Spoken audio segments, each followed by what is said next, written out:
নমস্কার বন্ধুরা, আপনারা দেখছেন টক অ্যাস্ট্রো উইথ সুমনা।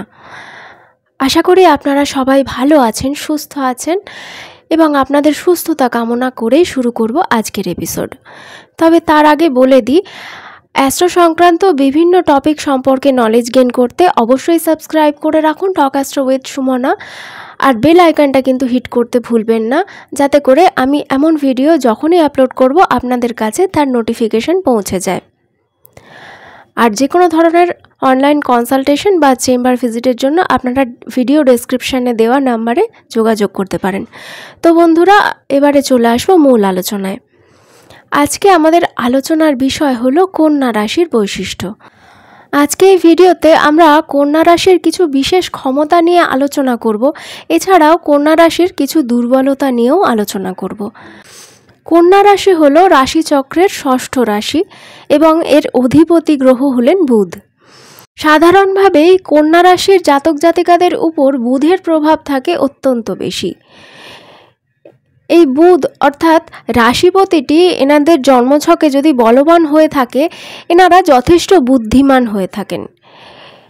বিশেষ করে এনারা পড়াশোনার ক্ষেত্রে অত্যন্ত মেধাবী হয়ে থাকেন এবং এনাদের ক্যাচিং পাওয়ার এতটাই ভালো হয় যে অল্প পড়েও এনারা কিন্তু যথেষ্ট ভালো রেজাল্টও করতে পারেন।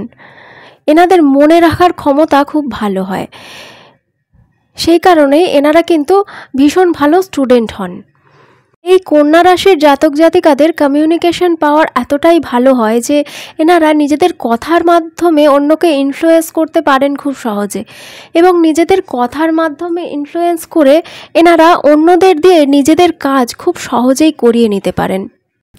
এনারা যথেষ্ট বুদ্ধিমান হলেও একটু লাজুক প্রকৃতিরই হয়ে থাকেন এবং সেই জন্য এনারা যখন কোনো টিমে কাজ করবার প্রয়োজন পড়ে তখন কিন্তু লিডার হিসেবে এনারা সামনে আসতে চান না।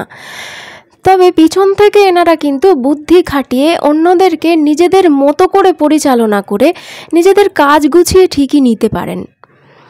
এনাদের এই বিশেষ ক্ষমতার জন্য এনারা কিন্তু জীবনে যথেষ্ট সফলতা অর্জন করতে পারেন। এই কন্যা রাশির জাতক জাতিকারা নিজেরা অত্যন্ত কর্মঠ না হলেও এনারা কিন্তু ভীষণ ভালো বুদ্ধিদাতা হয়ে থাকেন এবং এই বুদ্ধি দিয়ে অন্যের সমস্যার সমাধান করার এনাদের যে বিশেষ ক্ষমতা, সেই কারণে কিন্তু এনারা অনেক মানুষের প্রিয়ও হয়ে থাকেন।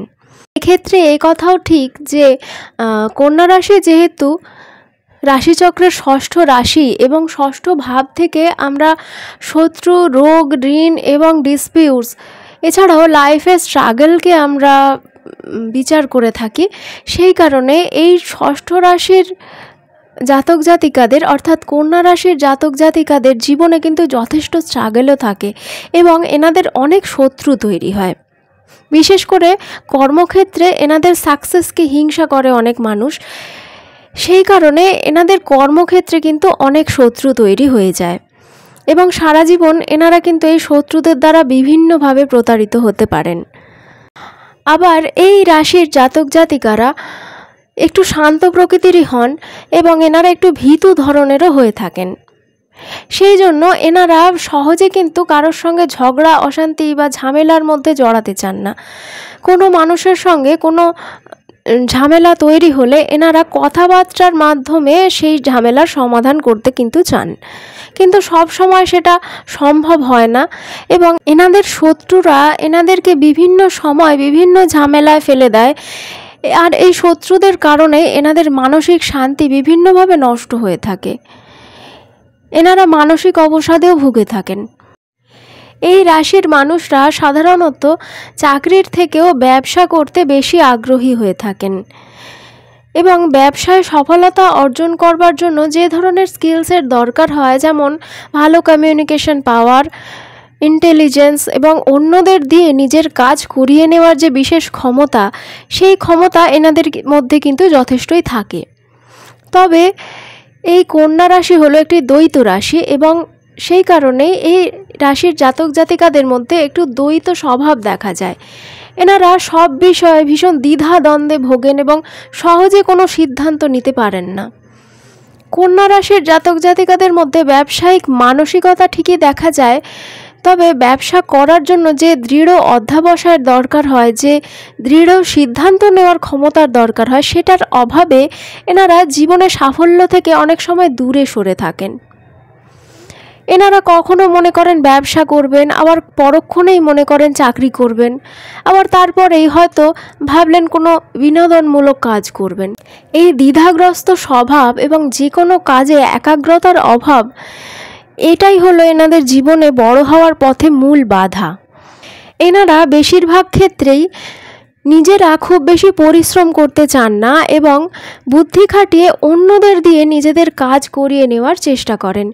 তবে সব ক্ষেত্রে কিন্তু এইভাবে সফলতা অর্জন সম্ভব হয় না।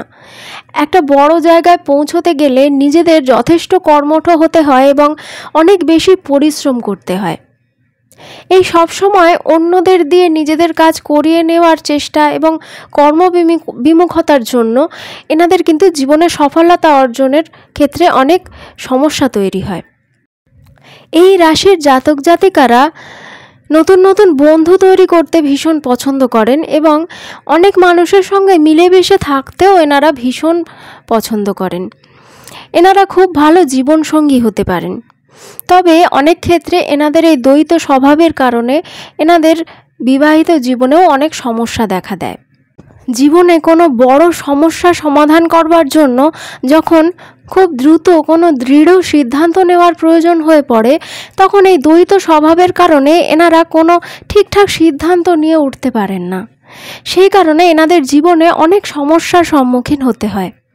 কাজেই আপনি যদি কন্যা রাশির জাতক বা জাতিকা হয়ে থাকেন, আপনার উচিত সাহসের সঙ্গে নিজের জীবনের সমস্ত সমস্যার মোকাবেলা করা, নিজেদের শত্রুর মুখোমুখি হয়ে তাদের দমন করবার চেষ্টা করা। দ্বিধা দ্বন্দ্বে না ভুগে আপনাদের উচিত নিজেদের কর্মে কনসেন্ট্রেট করে নিজেদের 100%টা দেওয়ার চেষ্টা করা। এতে করে আপনার জীবনে সফলতা অর্জনের অনেক দরজা খুলে যাবে। কোনো বড় সমস্যার সমাধানের জন্য যদি আপনি নিজে সিদ্ধান্ত না নিতে পারেন, আপনি আপনাদের বড়দের সাহায্য নিতে পারেন বা আপনার যারা শুভাকাঙ্ক্ষী আছে তাদের সঙ্গে কনসাল্ট করে আপনি কোনো ডিসিশন নিতে পারেন। তো বন্ধুরা, আজকে কন্যা রাশি বিষয়ক আলোচনা এখানেই শেষ করছি। ভিডিওটি যদি ভালো লাগে তবে অবশ্যই একটা লাইক দেবেন, আর আপনার ফ্যামিলি অ্যান্ড ফ্রেন্ড সার্কেলের মধ্যে ভিডিওটি অবশ্যই শেয়ার করবেন, যাতে করে তাদের মধ্যে যদি কেউ কন্যা রাশির জাতক বা জাতিকা থেকে থাকেন, তারাও নিজেদের বিশেষ ক্ষমতাগুলি সম্পর্কে অবগত হয়ে সেগুলোকে ঠিকভাবে ইউটিলাইজ করে নিজেদের জীবনে সফলতা অর্জন করতে পারেন। এছাড়াও নিজেদের দুর্বলতাগুলি সম্পর্কে অবগত হয়ে নিজেদের জীবনে ঠিকঠাক চেঞ্জেস এনে নিজেদের সমস্যাগুলির সমাধান করতে পারেন।